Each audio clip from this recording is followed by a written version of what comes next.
Alrighty guys, here's an intro to Polarr. It's a really good Lightroom clone. So as soon as you get into Polarr, you're going to notice right across the top, it has this dismiss. So you want to hit dismiss, and that's going to leave you in like the the Lightroom classic mode, which is what we use. Okay. So right off the bat, when you use Lightroom or when you use Polarr, you're going to import your pictures. Okay, so this is going to be non-destructive editing. So what we'll do is click on import, and then you just navigate to where your pictures are. You're going to go to computer, and then I'm just going to pick this one. You bring in your picture, and it comes right in. So on the left-hand side, you have like a bunch of different filters, basically, okay, or presets. But what we want to do is concentrate on the right-hand side. And the reason why we're using Polarr is because you can use it on your Chromebook, and it's pretty much exactly like Lightroom. So if you can use Polarr, you can use Lightroom. It's really no different. So on the right-hand side, you're going to see the basic panel. Okay, so this is the panel we're going to use right off the top. Okay, so the basic panel has your exposure and your contrast and your highlights and shadows. So you're going to use this a lot. This is going to make your picture the best it can be. There's also the tone curves. So the tone curves, um, you can edit this way too. So, you can make it lighter. I'll scoot out a bit. You can make it lighter or darker, or you can just totally tweak that.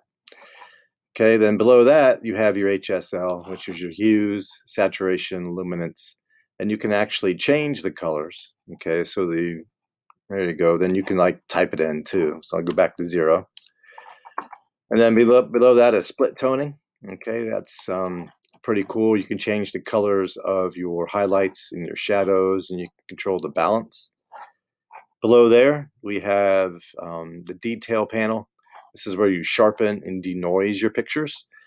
You never want to over sharpen, but it's kind of cool to sharpen it just a bit.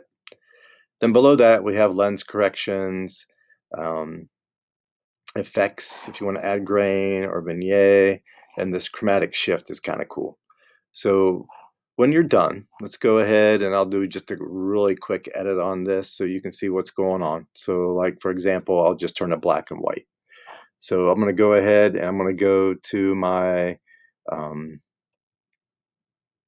saturation, and I'm just going to turn it all the way down. And then I'm going to tweak my highlights a bit and my shadows, and I'm going to come down here and maybe add a little bit of clarity, and I'm going to come down and maybe bump up my sharpening just a bit. Okay, so now there's my black and white, and I'm ready to save it. So you don't really save it because what you're doing is you're making a filter. Okay, so that's kind of cool. So what you'll do is just come up here and say export. And then what you want to do is you're going to go to best quality, and then you're going to say download. Okay, you can rename it if you want. So I'm going to rename this one Zoe B&W for black and white. And I want to say download. And then that's going to say, don't worry about this, cancel this. So now what you can do is go ahead and add this, to your website builder and turn it in. So it's a quick overview of Polarr and the first Polarr assignment, which is black and white.